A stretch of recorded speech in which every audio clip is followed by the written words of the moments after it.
माननीय अध्यक्ष महोदय, माननीय विष्णुदत्त शर्मा जी शिक्षा के क्षेत्र में कई वर्षों तक काम कर चुके हैं। माननीय राज्य मंत्री जी ने उत्तर उनको पहले प्रश्न का भी दिया है, लेकिन वो एग्रीकल्चर की कंसल्टेटिव कमेटी के सदस्य भी है। उस पर भी विचार करके हम एग्रीकल्चर एजुकेशन को भी कैसे बेहतर कर पाए उसका भी प्रयत्न करेंगे।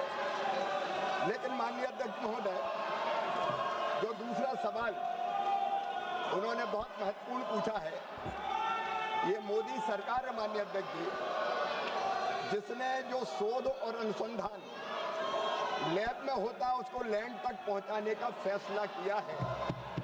पहली बार ये हुआ है कि देश के वैज्ञानिक, कृषि वैज्ञानिक लैब से निकल के लैंड तक गए हैं विकसित कृषि संकल्प अभियान के अंतर्गत, और 1,33,00,000 किसानों से सीधा संवाद किया है।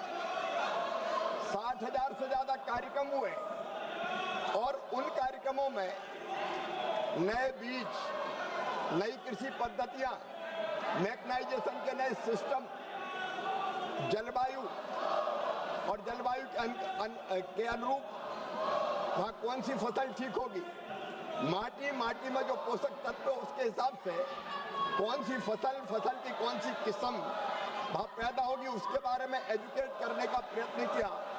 और माननीय अध्यक्ष महोदय, उसके बड़े सुपरिणाम सामने आए हैं। हमको लगभग 500 विषय ऐसे मिले जिन पर आज शोध की जरूरत है, और मोदी सरकार ने हमने ये तय किया है कि अब वैज्ञानिक शोध लैब में अपने मन से नहीं करेंगे। जो किसान की समस्या है उसके आधार पर शोध किया जाएगा, उसके आधार पर रिसर्च किया जाएगा। ऐसे शोध के 500 विषय हमने तय किए हैं और 300 नवाचार किसानों ने भी किए हैं। उन नवाचारों को भी वैज्ञानिक स्वरूप देके हम किसानों तक ढंग से पहुंचाएंगे। और ये विकसित कृषि संकल्प अभियान मैं आपके माध्यम से माननीय सदन को और सारे किसानों को सूचित करना चाहता हूं, 3 अक्टूबर से 18 अक्टूबर तक फिर विकसित कृषि संकल्प अभियान प्रारंभ होगा।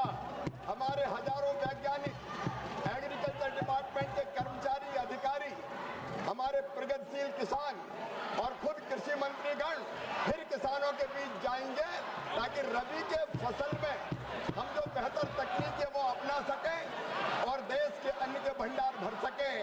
अब ये सरकार कृषि भवन से नहीं चलेगी, ये सरकार खेतों से चलेगी, खलिहानों से चलेगी, किसानों के साथ बात करके चलेगी।